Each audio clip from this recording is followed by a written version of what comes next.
You're the best. Yeah, yes, I Okay, am. so we'll go ahead and get started. So today's date is June 28th, 2018, and we are at Westminster Village in Bloomington, Illinois. And here we have Chuck Nobles here today with us. So to start off, where and when were you born? Well, I was born in Manchester, Michigan in October 12th, 1933. Okay, and then, so what did your parents do? They owned a bar. They did? Okay. Did you have any other families, members in the military? No.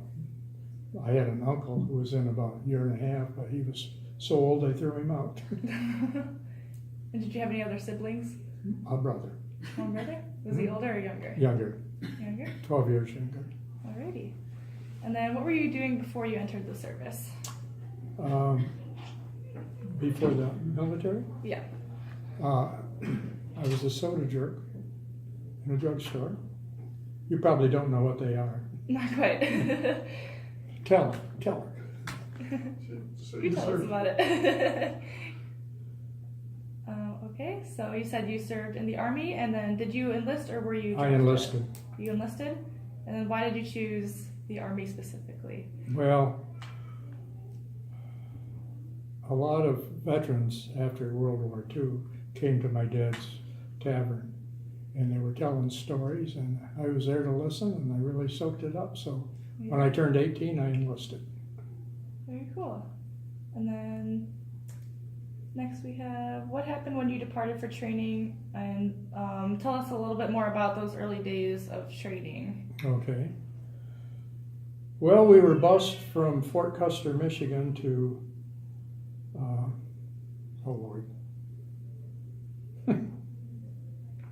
well, to Fort Knox, Kentucky. Okay. And when we got off the bus, it was like 3 in the morning, and we were taken directly to our barracks. By that time, there were only about 8 other guys in that barracks. And like I said, it was very early in the morning. We went to bed after we made our beds. Excuse me. And we got up at 5 o'clock in the morning, so we had about 3 hours sleep. And we didn't have anything to do. We looked out the window, watched other troops marching and things like that. That's what we did at first. Yeah. And how long was that initial training? How long did that last? Until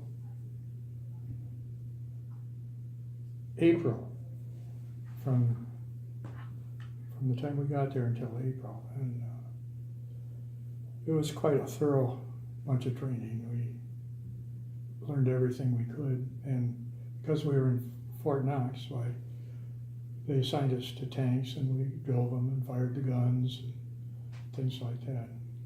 Basic training was 16 weeks long. Okay. Did you receive any specialized training over your time serving? Specialized, let's see. I don't think so. I wouldn't call it specialized. It's the same thing that every tanker went through. So. Okay. And then where did you serve? I served in some place no one ever heard of. Where is that? Free Territory of Trieste. Okay. I've not heard of that. That's right. You haven't either, right? Okay, Trieste was on the coast of the Adriatic Sea. It was on the our barracks was on the northern edge of Italy. And right across the border, 1,000 yards away, was Yugoslavia. And that's why we're there. We were to keep the two countries from fighting one another because both wanted it. It had a natural deep water port, and everybody wanted that. Yeah. So did you ever see combat while you were No. serving? No. And then, so what were your duties then? My duties were everything involved with the tank. I started out as a bow gunner. I did a little driving, not much. Then I was a loader for the main gun, and then I was a gunner for the main gun, and then I was a tank commander, and finally I was a platoon sergeant. So, what are some memories you have just of that experience in general? Well, some of them you don't want to know about. Let's Whatever see. you're comfortable with sharing. Trieste was a beautiful city when I was there. It had been part of Austria right up until the end of World War I. So a lot of the empire buildings, you might say, were there in the downtown. There were no modern buildings, as I recall. But it was just a beautiful place to serve. I was very, very happy. How do you drive a tank? Very carefully. Very carefully. I was on 2 different models of tanks. Before we got our new ones, we drove the last model of the Sherman tank. It was a World War II model. And then we converted to kind of an interim tank, an M47. And that's about it. How do you see where you're going? Well, if you're driving with a hatch open, you have your head out. If you have your hatch closed, you use the periscope. Now, do you steer it like a car? Do you No. use your feet? No, the Sherman tank had 2 what we call laterals, and with these you steered. Then the M47, we had what we called a joystick, and you steered with that. So what kind of friendships and camaraderie did you form while you were serving? Very close friendship with all of the men. In fact, when was it, 1988, I put together a reunion organization, and we had annual reunions after that until too many couldn't come anymore. Are you a member of any veterans organizations? No, I'm not. No. Do you still keep in contact with Some of my those men, folks? yeah. Okay. Then, how was it staying in touch with family and friends back home? Did you get to Very keep in irregular, contact? on my part anyway. I was having so much fun over there, I didn't write much. Then, while you were off duty, was there anything you'd like to do for recreation? Well, generally, we went downtown, down into the city, Mm-hmm. and had some good food, some great restaurants. Walked along the well, I can't call it a beach, but the piers, and I don't know. That's it.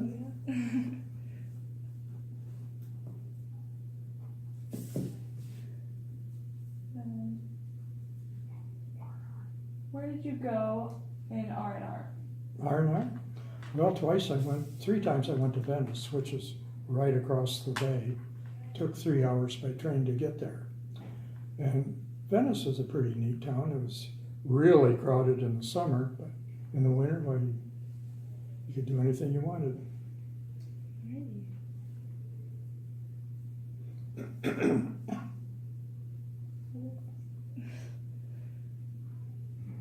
So how do you think your military experiences in general affected your life afterwards?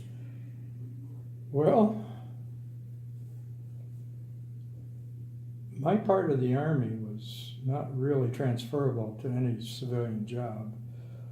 I became leadership material, you might say. I was in charge of a platoon of tankers, but don't have much call for tanks these days. And then what did you do after serving in the Army, was like career-wise? I went to a machine shop in my hometown for a year, and then I went to Michigan State on the GI Bill. Okay. And I married a girl from my hometown while I was at Michigan State. We had Nice. one daughter while we were there and another one right after. Very nice. And then what are some life lessons you've learned from serving in the military that you can think of? Well, I learned to keep my mouth shut. That was very important.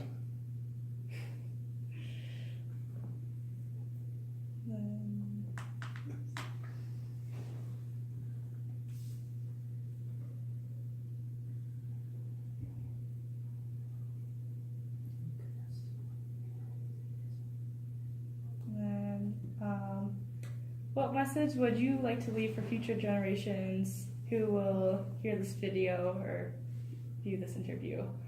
I'm sorry, what? Is there a message that you would like to leave for future generations? Learn to keep your mouth shut. That's very simple. Then, is there anything you feel like we haven't touched on yet, or that you would like to add just about your experiences? My experiences were mostly with my buddies. We had very close friendships. They lasted many, many years.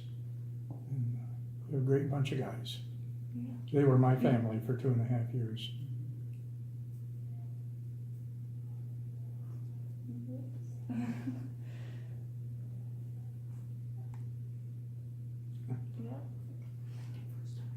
All right, well, thank you so much for You your betcha. time. Is that it? Thank you for joining us.